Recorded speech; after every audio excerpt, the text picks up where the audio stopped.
Hello everyone, welcome to the Manula classes in the session of weekly current affairs through MCQ.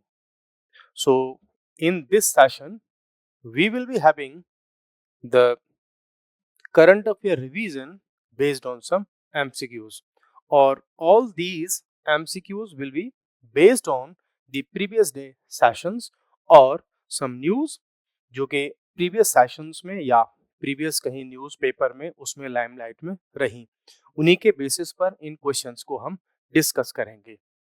आइए start करते हैं। हम एक एक क्वेश्चन से इनको लेंगे कि क्या क्या हमारे पास में इसमें पॉइंट्स रहे। First question will be Dr. Kasturi Rangan recently died. He was associated with which field? ये जो क्वेश्चन है वो पर्सनालिटी जो होती हैं, फेमस पर्सनालिटीज जो कि न्यूज में होती हैं, करंट अफेयर्स में होती हैं, उनके बेसिस पर ऐसे क्वेश्चंस अपीयर होते हैं। डॉक्टर कस्तूरी रंगन जो है इसरो के फॉर्मर चीफ रहे थे और इनकी अभी रिसेंटली डेथ हुई है, डिमाइज हुई है, और उसी के बेसिस पर ये क्वेश्चन आया है। नेक्स्ट क्वेश्चन है who is the current chairman of ISRO. आप अगर रिकॉल करेंगे तो आपको ध्यान आएगा कि जब इस सेशन को हम डिस्कस कर रहे थे तो हमने देखा था कि डॉक्टर कस्तूरी रंगन सर की जो लास्ट राइट्स थी उसमें करंट जो है इसरो के करंट चीफ हैं वो भी इन्वॉल्व थे, वो भी अपीयर उसमें हुए थे। करंट इसरो के चीफ हैं आपके वी नारायणन। आपको ये ध्यान रखना है कि इनका बिकॉज रिसेंटली ही इनका अपॉइंटमेंट हुआ है, आई होप जनवरी 2025 में ही इनका अपॉइंटमेंट हुआ है। Next question we will be having is the question is how many Rafale M fighter jets is India purchasing from France? तो फ्रांस से हम कितने राफेल परचेज करने वाले हैं? तो हम परचेज करने वाले हैं 26 राफेल जो है फाइटर जेट्स हैं जो कि इंडिया की नेवी के लिए we are going to have included in our fleet. ये हम परचेज करने जा रहे हैं इंडिया की नेवी में 26 राफेल, और वो कहाँ से आ रहे हैं? वो है आ रहे हैं फ्रांस की कंपनी से। Next question is what is the estimated value of the Rafale deal in Indian currency? Indian currency में जब हम बात कर रहे थे because this huge amount of this deal was in the limelight, और वो किस लिए था? Because it's a very big amount that is 64,000 crore. इसकी वजह से ये न्यूज में था कि इंडिया ने पहले भी राफेल जो है फाइटर जेट्स लिए थे फ्रांस से, और अगेन फिर उस समय लिए थे हमने अपनी इंडियन एयरफोर्स के लिए। Now this time we are having all these Rafale fighter jets for our Indian Navy. Next question is when will Rafale M deliveries begin? जो हमने 26 राफेल की डील की है, जो अभी एग्रीमेंट साइन किया है जिसमें इंडिया की तरफ से defence minister of India that is mister Rajnath Singh उन्होंने साइन किए थे। इनकी जो फाइनल डिलीवरी कब स्टार्ट हो जाएगी? इनकी डिलीवरी स्टार्ट हो जाएगी मिड ऑफ 2028 में। मिड ऑफ 2028 में इनकी डिलीवरी स्टार्ट हो जाएगी और 2030 तक इनकी सारे के सारे जितने भी हमारे 26 राफेल हैं वो हमको फाइनल डिलीवरी उनकी हो जाएगी 2030 तक। Next question which group claimed initial responsibility for the Pahalgam attack? Recently जो पहलगाम के अटैक हुए 22 अप्रैल को हुए, you should have such kind of date in your memory, है ना? ये 22 अप्रैल को पहलगाम पर अटैक हुए थे। Initially the responsibility of such attacks was taken by a terrorist organization. The name of that organization is the Resistance Front, TRF. It is a proxy organization. It is a proxy terrorist organization of Lashkar-e-Taiba. Lashkar-e-Taiba ये उसकी एक जो है proxy agency है, या मैं कहूँ proxy terrorist organisation है इन लश्कर-ए-तैयबा। फर्दर ये भी एक प्रॉक्सी है, किसकी कहा जाता है? आईएसआई की। आईएसआई की आईएसआई क्या है? पाकिस्तान की inter service intelligence, that is a intelligence agency है पाकिस्तान की। वो इन सबको प्रमोट करती है और नर्चर करती है, जिसके के लिए वो जो है नोटोरियस है। What is the next question? So the next question is, what was India's military spending in 2024? Because recently a report was published, or that report was talking about the military spending all over the world by the different countries, and उस report के basis पर कुछ findings थी, and one of those findings were include, वो क्या थी कि India अपनी मिलिट्री स्पेंडिंग कितनी की है उसने लास्ट ईयर में। सो लास्ट ईयर का हमारा जो मिलिट्री बजट था, जो हमने स्पेंडिंग की थी, वो थी 86 बिलियन डॉलर के जो है अबाउट। तो अबाउट 86.1 बिलियन डॉलर इंडिया ने इस पर एक्सपेंडिचर किया अपना मिलिट्री पर। सो ये अपने आप में, अगर हम प्रीवियस मींस लास्ट 2 डिकेड्स का और करंट अपने डिफेंस बजट से अगर हम स्पेंडिंग से कंपैरिजन करेंगे, then we will find a huge change in the military spendings of Indian government. The next question is, India's military spending is how many times more than Pakistan? Because अभी हम जब से Pahalgam attack की बात कर रहे हैं, तो there are different kind of analysis by the defence experts, military experts, strategic analyst, ये जितने भी हैं उनकी बहुत सारे एनालिसिस हमको न्यूज में देखने को मिल रहे हैं, और उनके यहाँ से डिफरेंट काइंड के कंपैरिजन जो है मीडिया में इस समय अवेलेबल है। तो उन्हीं में से एक एनालिसिस है कि इंडिया की मिलिट्री और पाकिस्तान की मिलिट्री, उन दोनों का कंपैरिजन। तो उसका कंपैरिजन कई सेंस में होता है कि नंबर ऑफ मिलिट्री पर्सनल के बेसिस पर, या हमारे पास नेवी में कितने फ्राइगेट्स हैं, कितने वॉरशिप्स हैं, या जो हमारी एयरफोर्स के पास में क्या जो है वेपन्स ऑफ फॉर वॉर हैं, या दूसरा उसमें एक एस्पेक्ट होता है कि military spending means military budget Pakistan का कितना है तो इंडिया का कितना है। So in this sense, if we will have some basic data based on that report that was published by SIPRI, है ना, तो हमारा जो बजट है, the budget of India's military spending is 9 times higher than that of Pakistan. So Pakistan के budget से हमारा जो बजट है वो 9 टाइम्स ज्यादा है। सो कई बार ऐसी ही स्पेंडिंग्स के बेसिस पर यह कहा जा रहा था कि that the military of Pakistan will not be able to tolerate Indian attack even not more than 24 hours. So attack by the Indian militaries will not be tolerated. So in other words, we can say that कि पाकिस्तान की जो military forces हैं, they cannot stand even more than 24 hours if India take the action in attack mode. तो वो उसको face नहीं कर पाएंगी, बिकॉज इंडिया का जो डिफेंस बजट है, मिलिट्री बजट है, मिलिट्री स्पेंडिंग्स है, वो उससे 9 टाइम्स ज्यादा है। सो इंडिया अपने आप में एक सब कॉन्टिनेंट है, और पाकिस्तान उसको किसी भी मैटर में रिटेलिएट उस सेंस में नहीं कर पाएगा। Next question, which country had the highest defense spending in 2024? So based on that report की अगर हम बात करें, तो 2024 का डेटा ये कहता है कि जो यूएसए है, the United states of America, उसका जो मिलिट्री स्पेंडिंग है वर्ल्ड में सबसे ज्यादा है, और वो भी अराउंड 1000 बिलियन डॉलर्स के आसपास उनकी, 1000 बिलियन डॉलर्स के आसपास उनका मिलिट्री स्पेंडिंग है। तो ना तो उसके करीब चाइना है, ना उसके आसपास में रशिया है, न ब्रिटेन है, न जर्मनी है, और इंडिया भी नहीं है। Next question is, where was the Padma award ceremony held? You know, recently the Padma Award ceremony has been conducted or held by the President of India, that is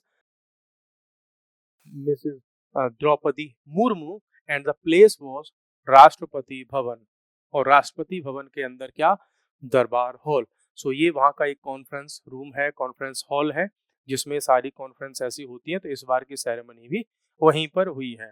next question हमारे पास में है, the question is, who presented the Padma awards in 2024? Here you can have a common sense question, common sense based question.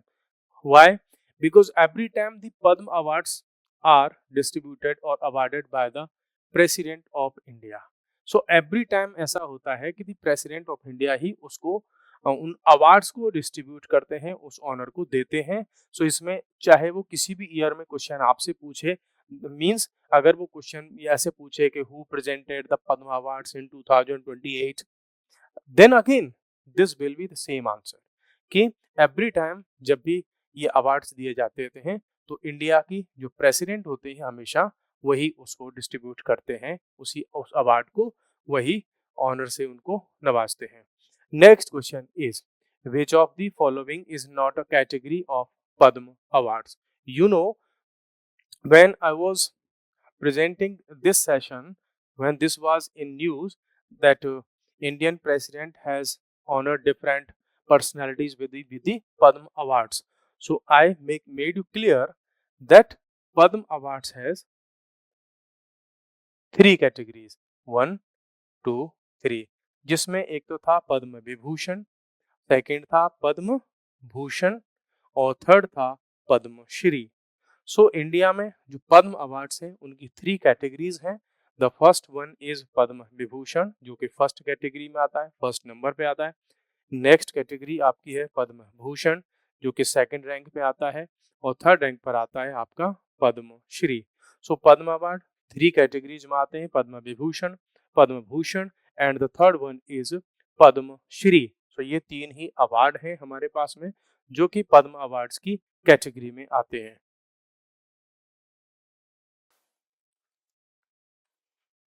Next question. Who among the following was awarded Padma Vibhushan posthumously? Means after death उनको ये पद्म award मिला है, तो वो कौन person है? तो ये है आपके एमटी वासुदेवन नायर, बिकॉज इनकी डेथ काफी टाइम पहले हो चुकी थी, अब इनको वो अवार्ड मिला है। नेक्स्ट क्वेश्चन है ओसामू सुजुकी। ये जो ओसामू सुजुकी है was associated with which country?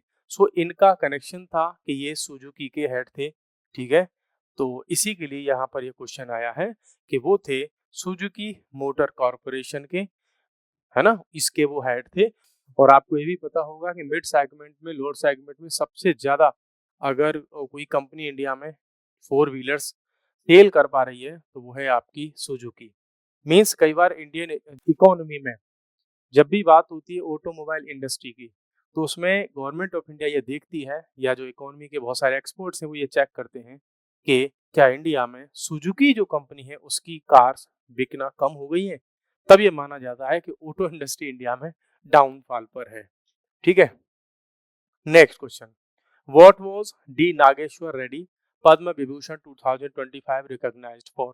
इनको किस फील्ड के लिए ये अवार्ड मिला है? तो इनको मिला है गैस्ट्रोएंटेरोलॉजी के लिए, क्योंकि पेट से रिलेटेड बीमारियों के ये विशेषज्ञ थे और जो है एक्सपर्ट थे, उसी के लिए इनको ये अवार्ड मिला है। नेक्स्ट क्वेश्चन है आपका, Padma Vibhushan awardee Lakshmi Narayanan Subramanian is known for his excellence इन?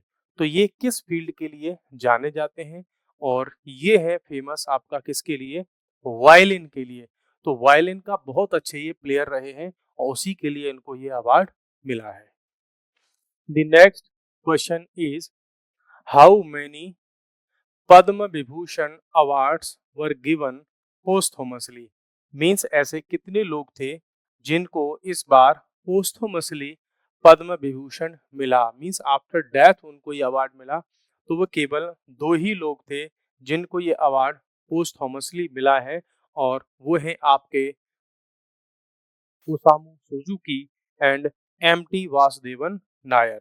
ये 3 पर्सन हैं, इन्हीं को पोस्टोमसली मिला है, बाकी जितने भी लोग थे उनको लाइफ दिया गया। Next question, who among the following is a well known Indian film maker awarded Padma Bhushan? So कौन सा ऐसा इंडियन फिल्म मेकर है, मीन्स जो कि कनेक्टेड है मूवीज वाली इंडस्ट्री से? सो वो फिल्म मेकर इसमें कौन है? वो है आपके शेखर कपूर, काफी फेमस पर्सनालिटी है और इनको ये पद्म भूषण का अवार्ड मिला है। और किस फील्ड से है वो है फिल्म मेकर। सो ऐसे क्वेश्चंस में आप पाएंगे कई बार वो ऐसे पूछ लेगा कि the famous personality Shekhar Kapoor was awarded with Padma Bhushan, so he is associated with which one of the following field? तो आपका आंसर होगा ही is a film maker. Next question, Pankaj उदास, है ना। तो पंकज उदास was awarded for his contribution in which field? So you know कि पंकज उदास is a famous musician, famous singer. उन्होंने म्यूजिक से बहुत अच्छा उनका कनेक्शन रहा है और उन्होंने इतने सारे गाने और गजलें गाई हैं और उसी के लिए इनको ये अवार्ड मिला है, वो है आपका म्यूजिक के लिए। ठीक है, next question, question number 20।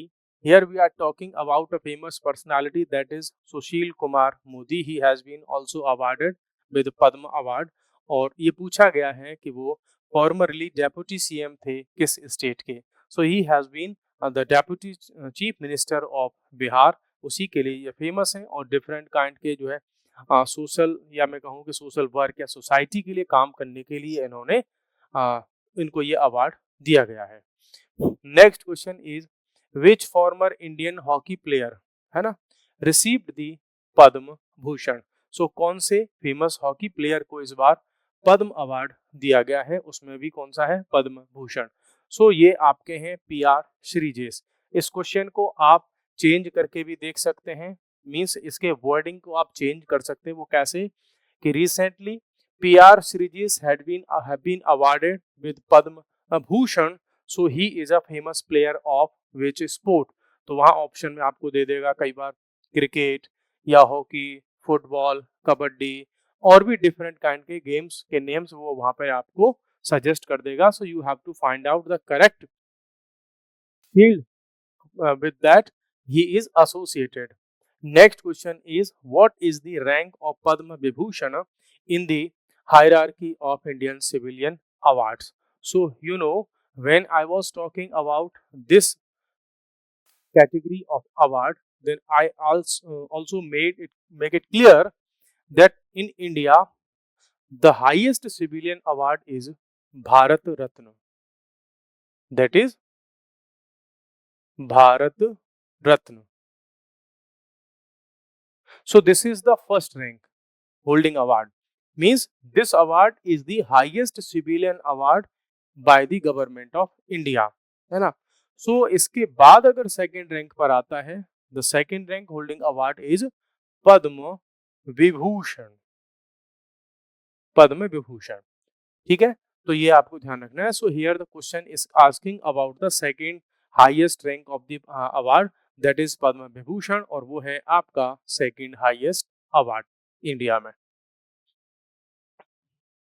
Next question, who is the constitutional authority that formally confers the Padma award.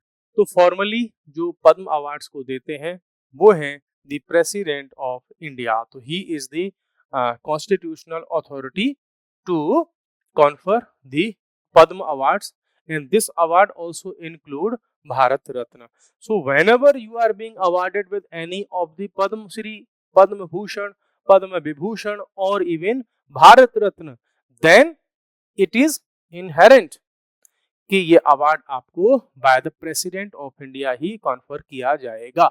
So make it clear. Question number 24, question number 24 क्या कहता है, the Padma awards were instituted in which year. So Padma awards को कब first time start किया गया था, so the year when the Padma Awards were started or instituted, it was 1954 itself. Question number 25. The 2024 Padma Award ceremony honored which nationality apart from Indians? So here actually this question is asking about a person who is not an Indian but has been awarded with the Padma Award. So the person is Osamu Suzuki, और ये person Osamu Suzuki belong करते हैं आपकी Japanese nationality को, और इसी और उनको जो है जो पद्म विभूषण का अवार्ड दिया गया है पोस्टथॉमसली, उसी से रिलेटेड ये क्वेश्चन था।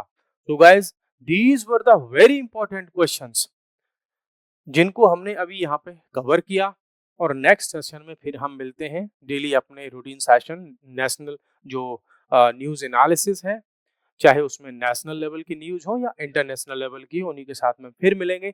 तब तक के लिए bye bye, take care, thank you very much.